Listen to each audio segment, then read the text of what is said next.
CNN, which loves Joe Biden, just came out with a poll declaring Joe Biden the most unpopular president since polling started. The big question, and we're going to ask Will Johnson this, will Joe Biden get replaced before November, like at the convention in Chicago this summer?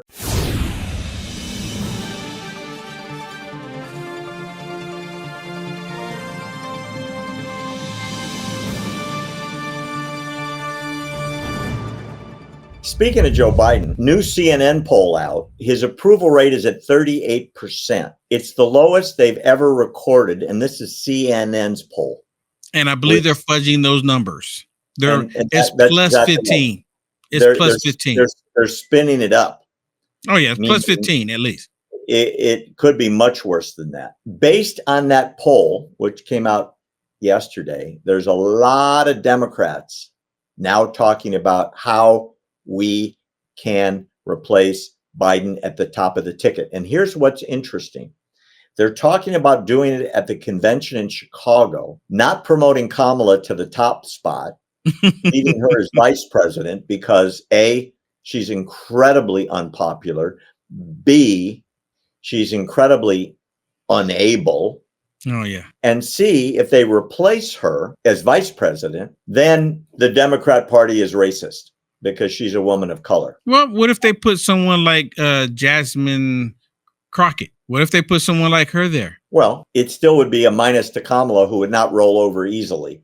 And the question is, who goes at the top of the ticket? Gavin Newsom, where California is running into the worst economic depression, and it looks like it's been taken over by homeless everywhere or everywhere.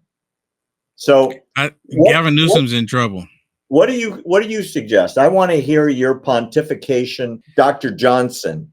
Assuming that I'm playing a role of a Democrat for this conversation, right? No, you're just a political pundit with an opinion. Oh, okay. Do they let him run in November, or do they replace him in Chicago at the convention? I mean, if he's still alive. I think what'll end up happening is that they'll probably bring in someone like Gretchen Whitmer. They'll bring someone in like that. Or they'll go ahead and bring in someone like Elizabeth Warren, someone who's, somewhat coherent and can still talk, and with Elizabeth Warren, you get the Indian community. They'll bring in someone like a Sheila Jackson, they'll bring someone like her, but they really want to try to focus on someone who they believe that they can bring both sides. Maybe they'll reach out to Manchin if they really wanted to. If they really wanted to make a dent in this election against President Donald J. Trump, the Democrats' best solution would be to pick up the Kennedy. Robert Kennedy? That would be their best solution. But they're not going to do that because of his views on the Kung flu. So they're not going to do that because of his views on that.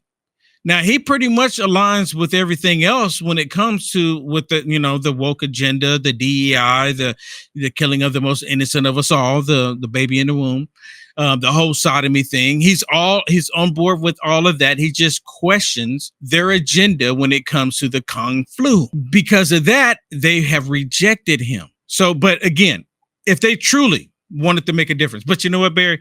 There's a reason why President Trump has been saying too big to rig. There's a reason why he's saying that. I mean, it's brilliant, really. He's saying it. And I don't know if I mentioned this to you before.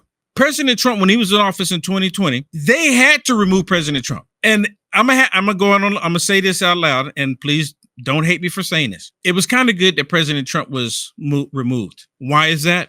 Because people would never see exactly how bad the country is. They would have never seen it. Just imagine the United States of America if President Trump was still in office right now, Barry. The economy wouldn't be down. Gas wouldn't be up. Groceries wouldn't be up. We wouldn't have this invasion on the border. We wouldn't be on the verge of World War III.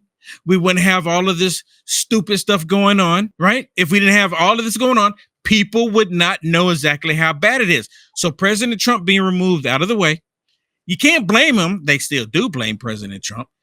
But most people saying, well, you can't blame him because he's not the one in charge. He's not in control. He's the one that's not doing this to us. People don't wake up to a scenario or to a situation until they're directly involved. When they go to the gas pump, now, Barry, they're involved. When they look at their 401k, they're directly involved. When they go to the grocery store, they're directly involved. When they look at the price of everything going up, from purchasing a home to taking your kid to daycare, they are now personally involved. Like this whole story right now, Barry, with the insulin. When President Trump was in office, he brought insulin down. It was $35.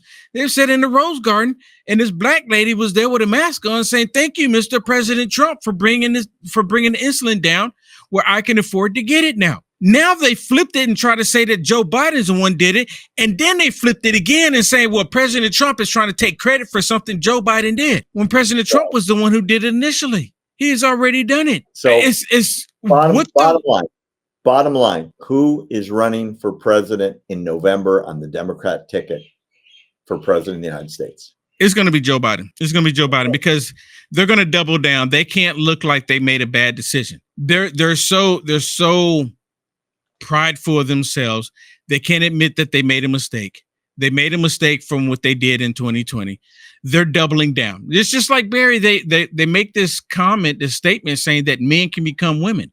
And then they double down on it, knowing good and well it's not true. They know it's not true, but they double down on it. So they're doubling down on this. They're going to suffer with Kamala Harris, because if they get rid of Kamala Harris, they don't want to be perceived as being racist, like you said, and they're just going to double down, and they're shooting themselves in the foot. Which, all right, ATP people all across America, Will Johnson says it's Biden versus Trump, November 2024. We'll see who's right.